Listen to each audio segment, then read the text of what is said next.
تمہیں پیدا کیا ہے، اور اس لیے کہ تم سے پہلے لوگوں کو بھی اللہ نے پیدا کیا ہے۔ اور پھر ارشاد فرمایا کہ الذی جعل لکم الارض فراشا،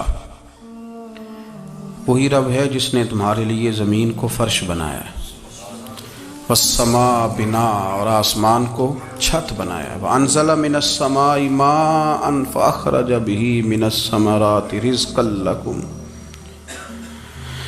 زمین کو فرش بنایا، آسمان کو چھت بنایا، پھر آسمان سے پانی برسایا جس کے ذریعے پھل نکالے، اور وہ بھی کسی اور کے لیے نہیں، رزقا لکم، تمہارے رزق کے لیے، وہ بھی تمہارے رزق کے لیے۔ یہ ساری نعمتیں تمہیں دی ہیں، اب فلا تجعلوا للہ اندادا، اب تم اللہ کے ساتھ کسی کو شریک نہ بناؤ، وانتم تعلمون، اور تم جانتے بھی ہو، تمہیں خبر بھی، تمہیں پتہ ہے کہ عبادت اللہ کی کرنی چاہیے، تمہیں پتہ ہے کہ نماز پڑھنی چاہیے، تم جانتے ہو کہ نوافل ادا کرنی چاہیے، تمہیں پتہ ہے کہ سجدے آنکھیں بند کر کے جھوٹ کی زندگی جی کے، اپنے ساتھ بددیانتی کر کے، دھوکہ دے کے، اپنے آپ کو دائیں بائیں، اپنے آپ کو کہیں مصروف رکھ کے کچھ وقت ضائع تو کر لیتے ہو، پر تمہیں پتہ تو ہے نا کہ عبادت اللہ کی کرنی، تمہیں اس کی خبر ہے۔ فرمایا اس رب کی، دیکھیں نا، انسان پر اگر کوئی شخص نیکی کر دیتا ہے، احسان کر دیتا ہے، تو انسان اس کے سامنے پھر گردن نہیں اٹھا سکتا، یار یہ میرے مشکل وقت کا دوست ہے، اس نے میرے ساتھ نیکی کی ہے، کبھی بھی گردن نہیں اٹھائے گا، جھکا کے رکھے گا۔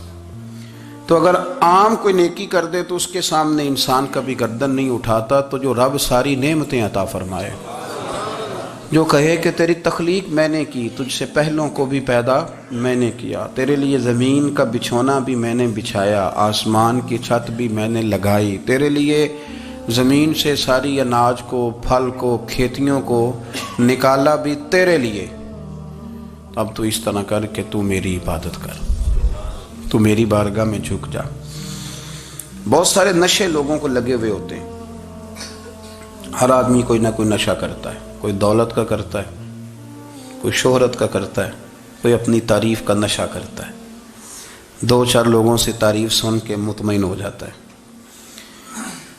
ناراض تو نہیں ہو گیا اس جملے سے آپ؟ کرتے ہیں لوگ دولت کا نشہ بھی، یہ جب نقصان ہوتا ہے تو بندے بیمار نہیں ہو جاتے، پیسے ڈوب جاتے ہیں تو لوگ بیمار نہیں ہو جاتے، تو اس کا مطلب یہ ہوتا ہے کہ نشہ ٹوٹ گیا ہے۔ اب بہک ہوئے ہیں نا تھوڑے سے تو کانپتے ہیں، تڑپتے ہیں، پریشان، نشہ ہی اسی طرح ہی کرتا ہے نا، نہیں ملتا تو پریشان ہوتا ہے۔ یہ سارے نشے ہیں، مختلف قسم کا نشہ۔ ہم مانتے نہیں اس بات کو، تسلیم نہیں کرتے، کیونکہ تسلیم کرنا بڑا مشکل کام ہے، اس کے لیے تو بڑی ساری چیزیں جو ہیں وہ دبوچ کے اور بڑی سارے رستے پھلانگ کے آنا پڑتا ہے، تو بڑا مشکل ہے ماننا، ورنہ کرتے ہیں ہم، ہمارا مزاج ہے۔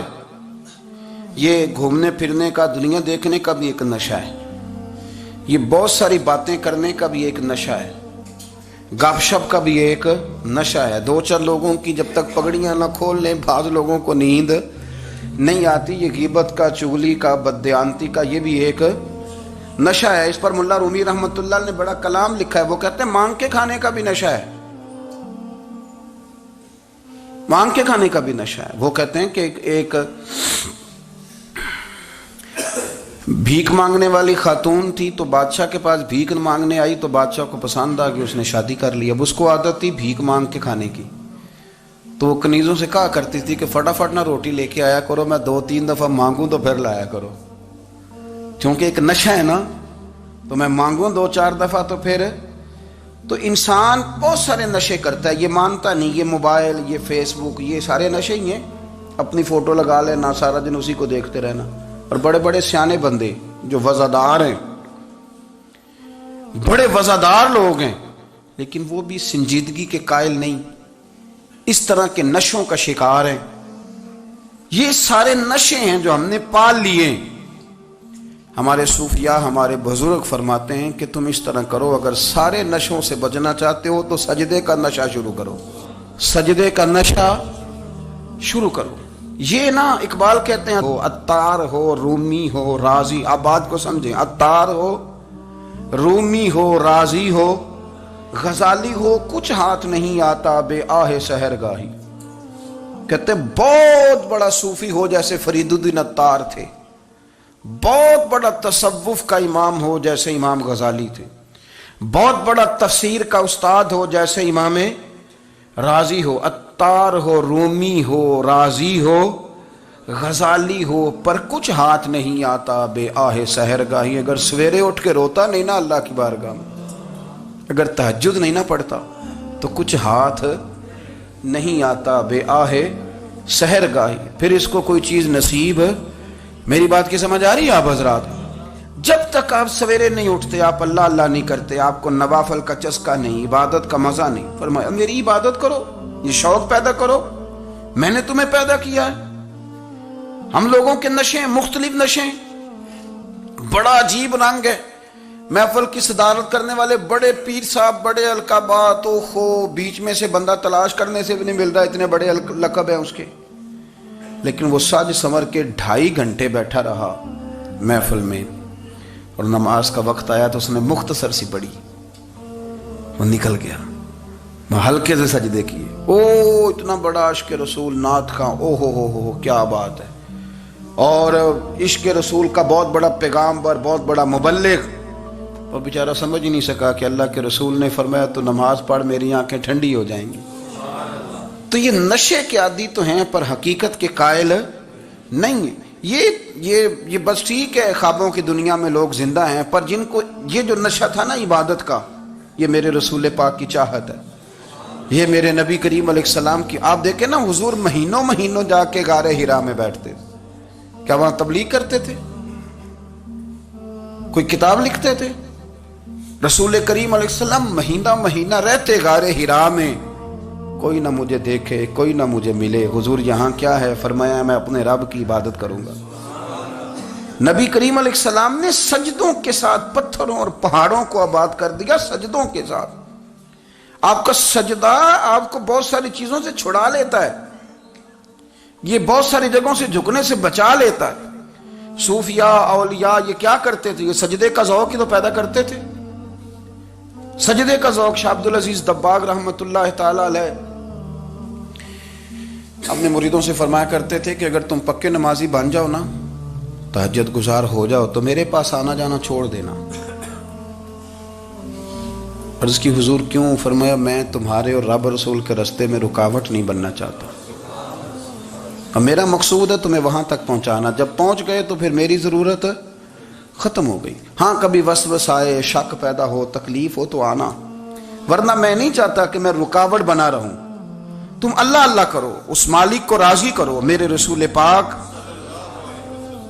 علیہ وسلم نے فرمایا بندہ اللہ کے سب سے قریب اس وقت ہوتا ہے جب وہ سجدے کی حالت میں ہوتا ہے۔ کس کے قریب ہوتا ہے؟ اللہ کے سب سے قریب ہوتا ہے، وہ بڑا نیڑے ہے رب کے، بڑا قریب ہے، اس لیے کہ وہ حالت سجدہ میں، وہ جب سجدے کرتا ہے نا اس کی بارگاہ میں جب جھک جاتا ہے۔ آپ ذرا سجدے کی کیفیت دیکھیں نا، زبان بھی یہاں ہے، آنکھ بھی یہاں ہے، کان بھی، عقل بھی ساری، اس نے سارا کچھ رکھ دیا سجدے میں۔ آپ وہ کبھی پیچھے جائیں تو دیہاتوں میں کہا جاتا تھا ناک سے نکیریں نکالو، بہت بڑی سزا ہوتی تھی نا، ناک سے نکیریں نکالو، بڑی سزا ہوتی تھی۔ تو اس نے کہا مالک مجھے کسی نے کہا نہیں، پر دیکھنا میں نے رکھ دی ساری عقل سجدے میں، اور رکھ کے کہا کیا؟ سبحان ربی یا اللہ، اللہ میں پست ہوں تو اعلیٰ ہے، اللہ تو میرا رب ہے اور تو سب سے اعلیٰ اتنا۔ اور فرمایا جب یہ اس کیفیت میں ہوتا ہے تو پھر یہ اپنے رب کے قریب ہوتا ہے۔ کثرت عبادت، نوافل۔ ہمارے ہاں عمرے کی قرآن اندازی محفلوں پہ ہونے لگ گئی ہے، حالانکہ حدیث سے ثابت نہیں۔ میں دوستوں سے کہتا ہوں جائز ہے، کرنی چاہیے، عمرے کی قرآن اندازی جائز ہے، پر کسی حدیث میں نہیں آئی کہ قرآن اندازی کرو عمرہ کرو۔ حدیث میں قرآن اندازی یہ آئی ہے کہ نبی پاک علیہ السلام نے فرمایا تمہیں پتہ چل جائے نا پہلی صف کا ثواب کتنا ہے، تم قرآن اندازی کرو۔ عمرے کی قرآن اندازی کا تو پوسٹر چھپتا ہے، تو یہ والی قرآن اندازی کب ہونی ہے؟ ہونی چاہیے کہ نہیں؟ حضور نے فرمایا تمہیں پتہ چلے کہ اس کا ثواب کتنا تو تم قرآن اندازی کرو، تم قرآن ڈالو۔ جب آپ نماز پڑھ رہے ہوتے ہیں، جب آپ کا مصلی آباد ہوتا ہے، صلاح الدین ایوبی ایک بزرگ سے ملاقات ہو گئی، بیت المقدس پر قبضہ تھا عیسائیوں کا، تو صلاح الدین بڑے پریشان تھے۔ بابا جی کہنے لگے پتر کیا ہوا؟ کہنے لگے حضور پتہ چلا ہے دشمن کے 2 بحری بیڑے اسلحہ لے کے آ رہے ہیں، مسلمان پہلے ہی کمزور ہیں، اور اب اگر 2 بحری بیڑے اور آ گئے تو حضور مسئلہ بن جائے گا۔ تو میں پریشان ہوں کہ کس طرح یہ کم مسئلے والی ہماری فوج ہے کیسے مقابلہ کرے گی۔ تو بابا جی کہنے لگے پتر اس طرح کرنا، آج رات تو بھی دعا کرنا اور میں بھی کروں گا، تو بھی دعا کرنا، آپ ناراض نہ ہونا، ہم تو پیروں والے ہیں، ہم تو پیروں کے نوکر غلام ہیں، ہمارا تو گزارا ہی نہیں، ہمیں تو ملتا ہے سارا کچھ وہاں سے۔ پر میرا سوال یہ ہے کہ تعویذ لینے جاتے ہو نفل کیوں نہیں پڑھتے؟ رات اللہ اللہ کیوں نہیں کرتے؟ یہ بھی تو ہمارے بزرگوں کا ہی طریقہ ہے، انہوں نے تو ہمیں سکھایا ہے۔ صلاح الدین ایوبی سے بزرگوں نے کہا کہ رات آج نا اللہ اللہ کرنا تو میں تیرے لیے دعا کروں گا، تو بھی دعا کرنا۔ تو بندہ جب دکھی ہوتا ہے تو سجدہ کرتا ہے تو پھر ہی تو مصلی بھیگ جاتا ہے، پھر ہی تو مزہ آتا ہے۔ سکھی بندہ تو کعبے جا کے نہیں روتا، دکھی تھے، تکلیف تھی، تو سر رکھا سجدے میں تو تڑپ گئے۔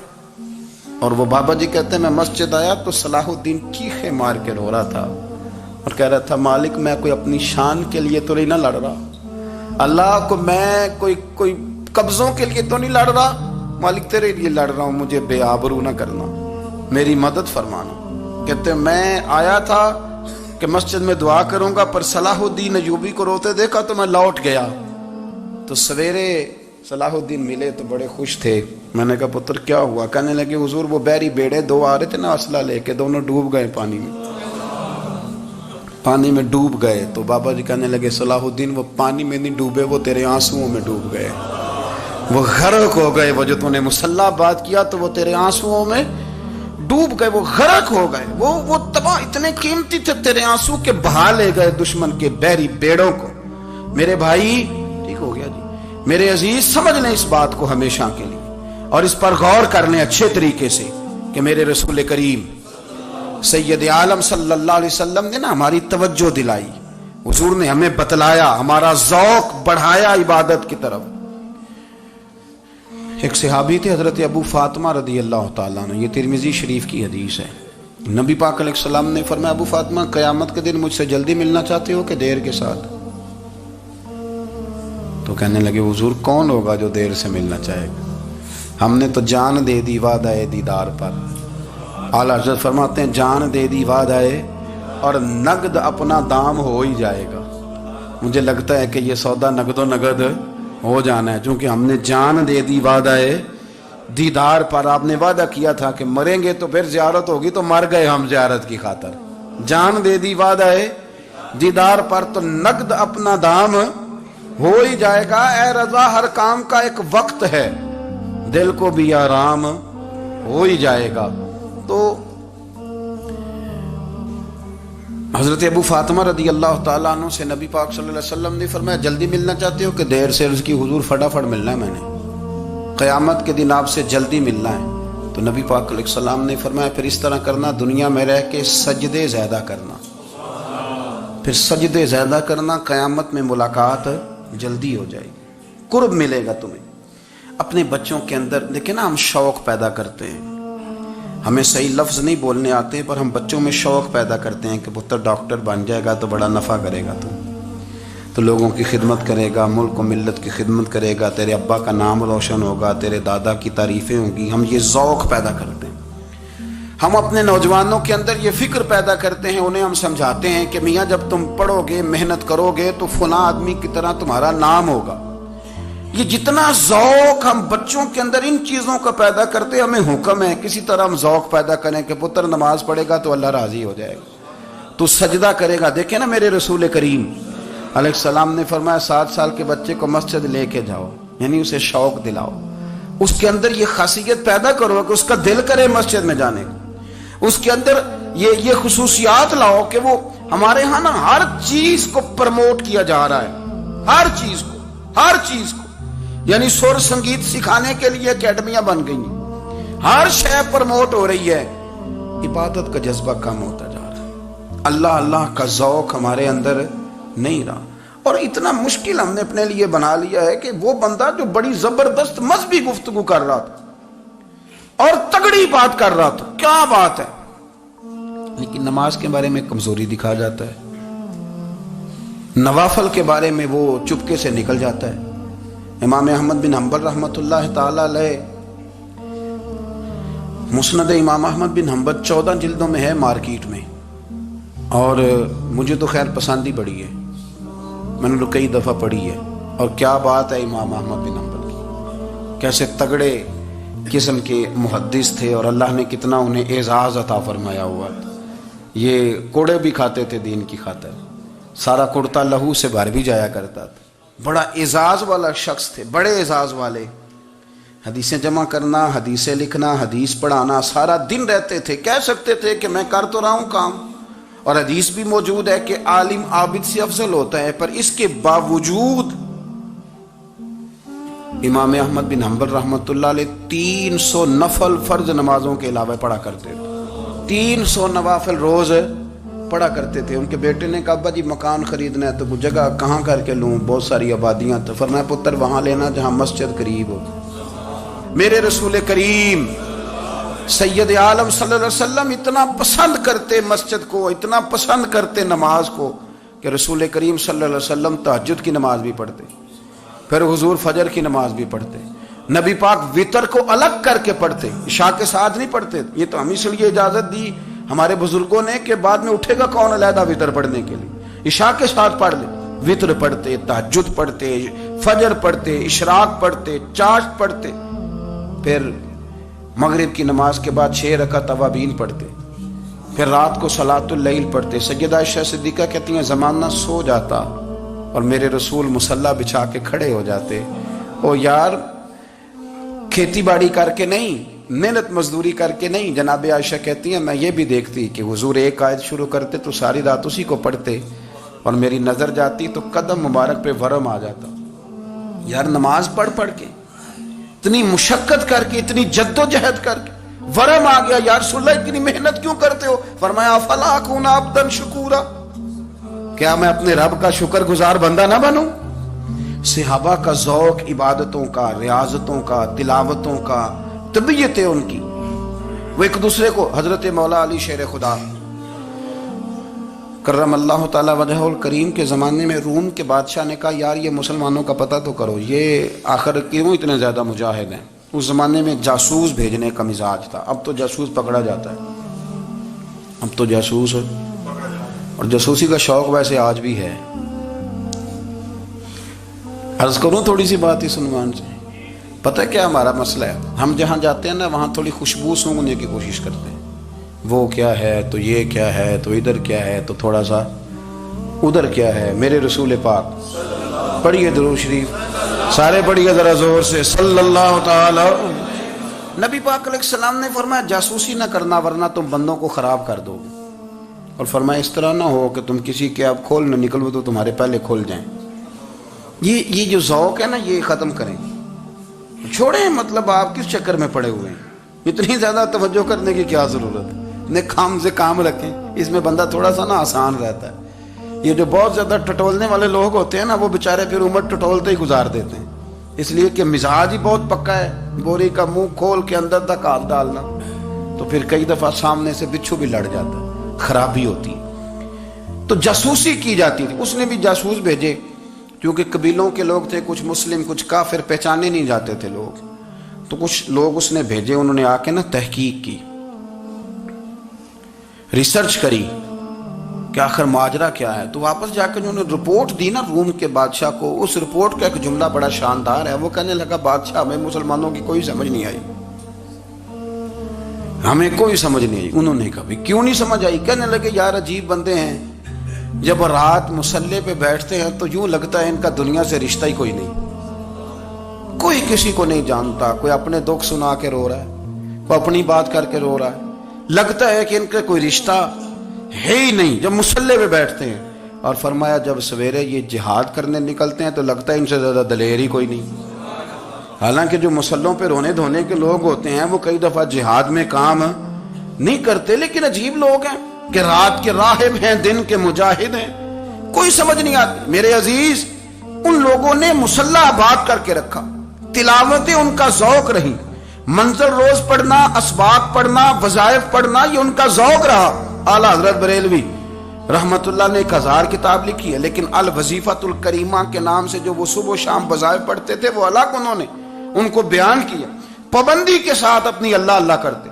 شیخ شہاب الدین سہروردی رحمت اللہ علیہ اس پر ایک بندے نے اعتراض کیا، اس نے کہا جی آپ کس قسم کے صوفی ہیں، مرید بیٹھے ہیں اور آپ وہاں نفل پڑھ رہے ہیں.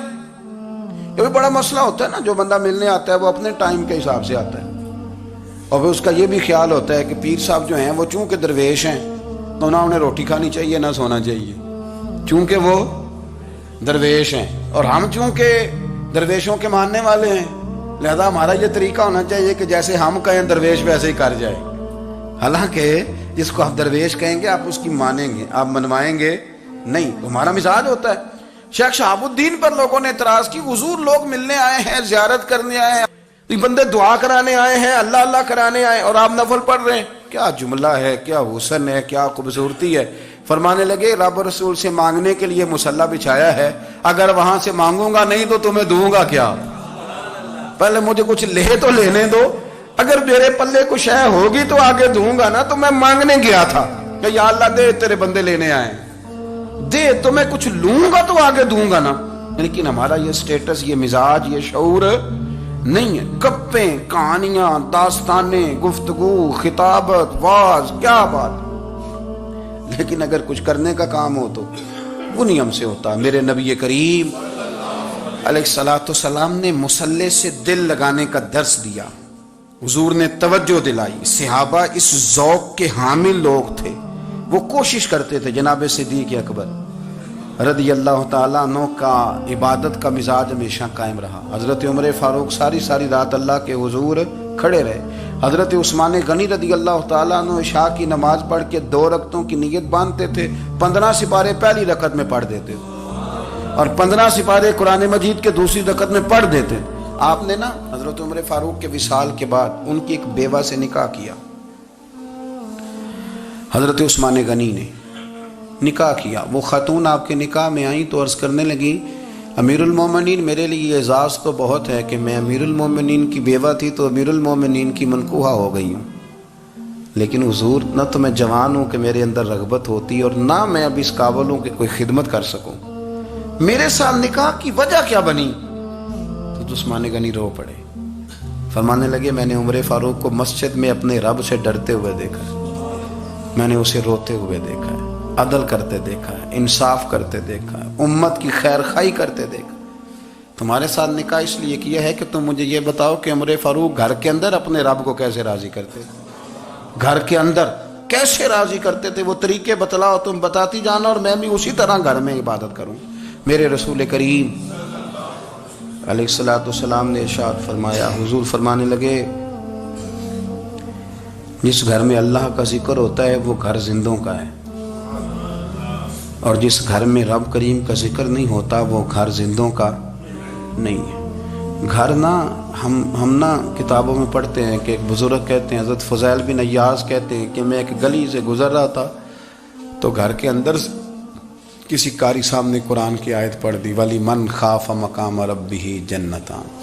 میں تے میرے کانوں سے ٹکرائی تو اللہ نے میری کایا ہی پلٹ دی، میں توبہ کر گیا. اب گھر کے اندر سے آواز آئے تو صحیح نہ تلاوت کی، پر اندر سے آواز آتی نہیں، یا ڈیک بجنے کی آواز آتی ہے، یا ٹی وی چلنے کی آواز آتی ہے، یا دھوم مچانے کی آواز آتی ہے. عبادت کا وہ جو خاص شوق تھا، وہ جو حسن تھا، وہ جو توانائی تھی، وہ جو بات تھی. ایک جگہ پہ ہم بیٹھے تھے تو وہاں ایک صاحب آئے اور انہوں نے آتے ہی کہا کہ مہربانی کریں ذرا مجھے مصلی دے دیں، میرے نہ کچھ نفل رہ گئے. تو میں نے وضو کر لیا تو کوئی مصلی مل جائے.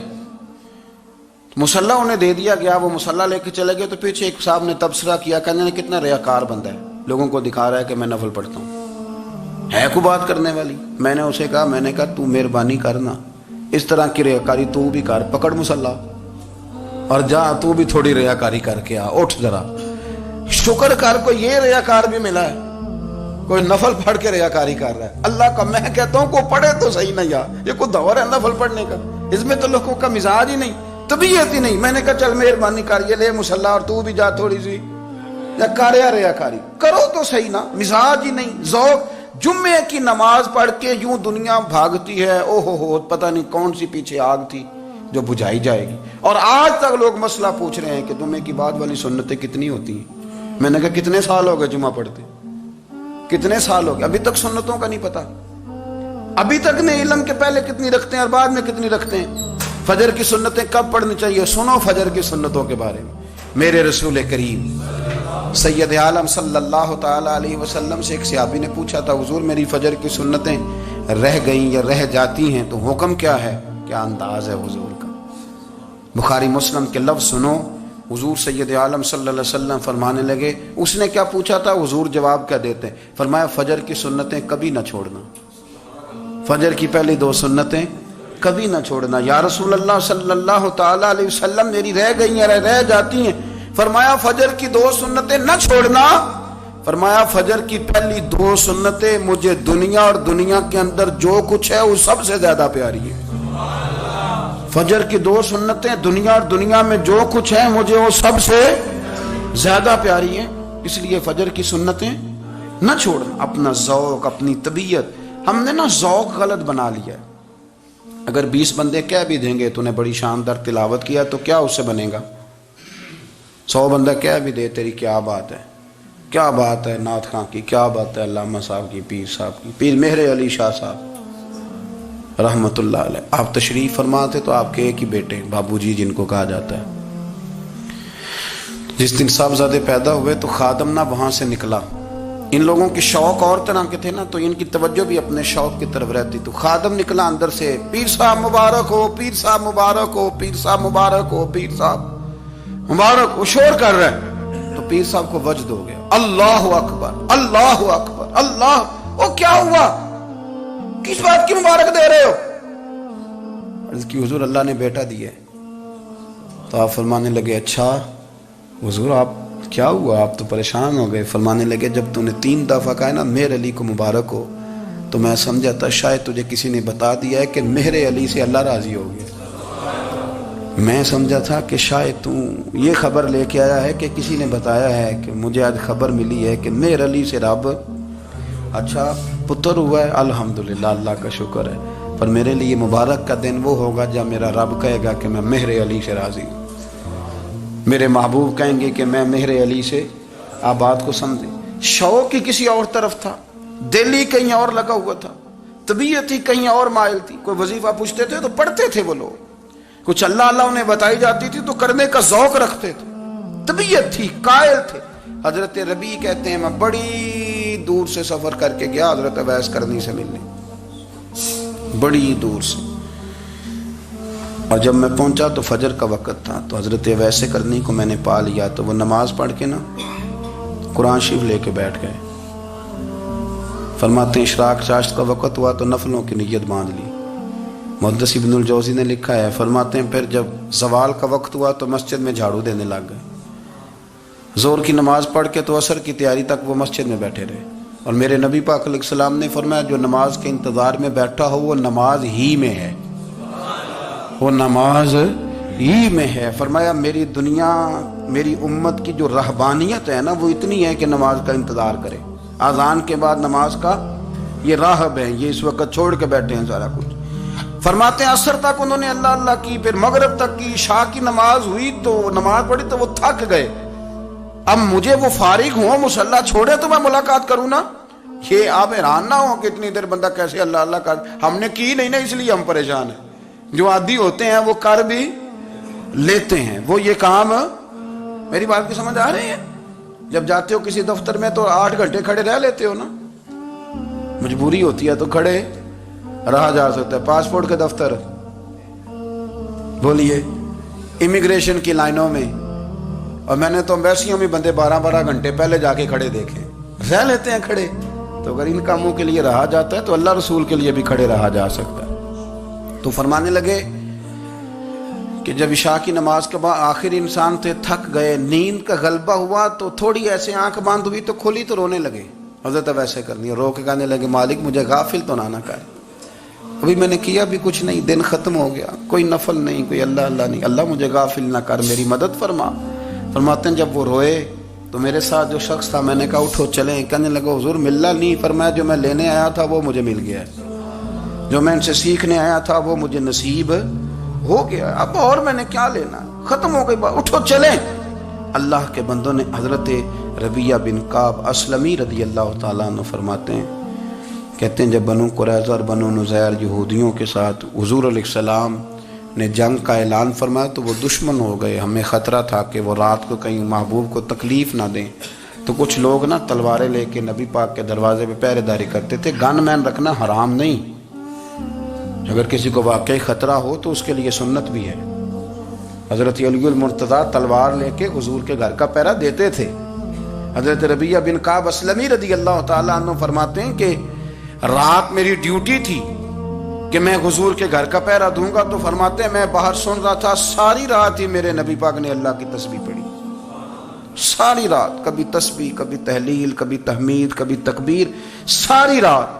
فرماتے ہیں ساری رات حضور پڑھتے رہے اور ساری رات ہی میں سنتا رہا، مجھے اونگ آ گئی، میری آنکھ لگ گئی، حضور ابھی پڑھ رہے تھے، میں تھک کے سو گیا، اور فرماتے ہیں جب میری آنکھ دوبارہ سے کھلی تو میرے کانوں میں پھر کوئی چیز گونجی، تو میں نے کان لگایا تو میرے حبیب ابھی بھی اللہ کو یاد کر رہے، ساری رات حضور رب کی عبادت کرتے۔ اسی لیے تو کہا یا ایھا المزمل قم اللیل الا قلیلا، حبیب ساری رات تو نہ جاگا گا، تھوڑا آرام بھی کر لیے گا۔ میرے بھائی اپنا مصلی، اپنی عبادات، اپنے وظائف، اللہ اللہ جو آپ نے کسی سے سیکھی ہے اس کو کبھی کمزور نہ ہونے دیں۔ شجرہ شریف جو کسی بزرگ سے آپ لے لیتے ہیں تو کیا رسم ہے کوئی؟ اس پہ کچھ لکھا ہوتا ہے، وہ پڑھنے کے لیے دیا جاتا ہے، اس پہ لکھا ہوتا ہے کہ یہ اللہ اللہ آپ نے کرنی ہے۔